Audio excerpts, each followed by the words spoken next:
What's up everyone? Happy Friday. It's Wilson and I wanted to make this video to kind of go over what the RSI indicator means. So if you look at right here, this is where my RSI bar is.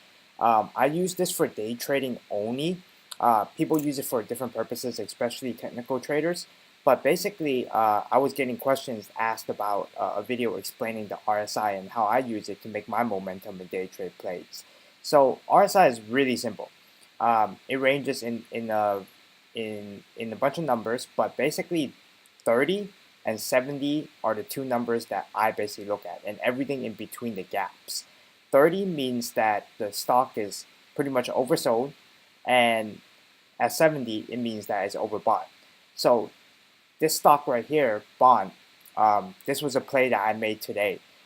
This thing spiked up after a short little drop, and then it spiked up to 118. I didn't get in at this time. I don't like trading until I actually get to see the patterns. But basically what I did was I got in at this pullback right here at 103, and then I exited at right here at 112.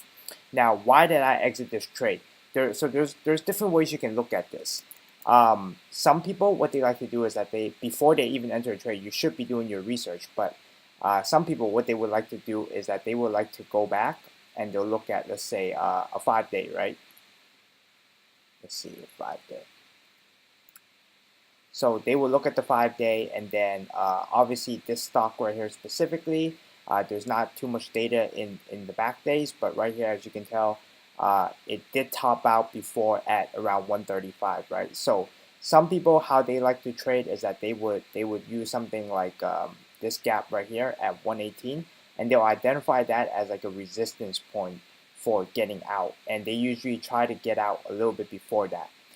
So looking at the past trends, you're able to kind of identify when you want to exit. But in this case, I didn't want to wait until 118 nor 115. And the reason because of that is because I used the RSI indicator. So if we go back to the 5-minute chart on the 1-day and we zoom in to where I placed my trade, uh, right here, as you can tell, if you look at the RSI indicator on the bottom, this meant it is super high. It was way above 70. Now, 70 means that there's a lot of strength, and with the RSI indicator, if it's trading at around this 70 line, that means that the trend is usually going to be still going upwards, right? Because there's still a lot of popularity, there's still a lot of volume. I use multiple indicators when I'm day trading, and volume is definitely probably one of the most crucial. But when it comes to RSI, if it's trading around this area right here, around the 70 mark, that means that the trend is still pushing higher, and that along with the level 2 readings, you can kind of determine if the stock is still going to trade upwards. But when it goes this high, all the way up to right here, as you can tell at this point, then that means it's already overbought. So there's too much people in, and with stocks, what goes up must come down.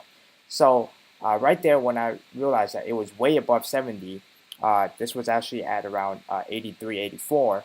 That means it's way too high, and even before it hit 83, 84, I decided to take my profits and get out already because I know it's going to drop. And as you can tell, it did drop right away because it was overbought, and it kind of just started trading sideways for the rest of the day. And the market still hasn't closed yet, but as you can tell, it's been trading in between, so there's really no strong strength that it will continue to go back up. So to me, if this is a momentum and day trade stock, this means it's dead for me. But using the RSI indicator, you're able to determine, okay, the stock right now is overbought, so I think this is a good time to cut my losses and take my profits.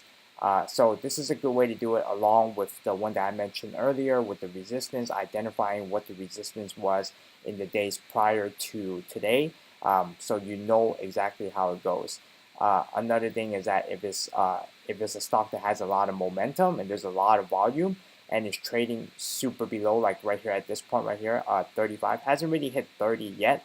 But what I would do if it did hit 30 or it went under 30 and it started to go back up slowly, then that means it's going to retrace back upwards. And as you can tell right here, when it hit its lows at around 89 cents, it did retrace back up a little bit. So back up to around 94, 93, 94 cents. So that could have been a good short squeeze right there. If right now we're on the 5-minute chart, so if you use the 1-minute chart and we zoom in, that makes it more clear. You see these indicators? Man, I wish the candles were a little bit bigger for you guys to see, but as you can tell right here, is bound to go back down and then come back up depending on the RSI indicators.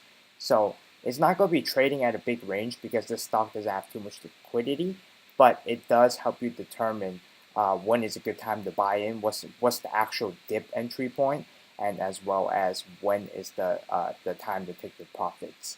So that's how I use the RSI for specifically for just day trading. Some people look at it differently when they're looking to analyze a long-term trend, like for swing trading. So that's a little bit different, but it allows me to figure out when I should take my profits. For example, right here, this massive upwards, let's see, that there wasn't enough volume in this specific stock. But basically, when there was a lot of upward movement, you can tell that it was overbought and it's bound to go back down, as you can tell right here, and people are selling off, taking the profits, or they're shorting it. So that's just how I use the RSI indicator. I hope it helps you guys. And remember, 30 is usually a baseline and 70 is the high baseline. So I hope this video helped. If you enjoyed it, hit that subscribe button and give it a thumbs up. Hope you guys enjoy the rest of the trading day power hour coming up.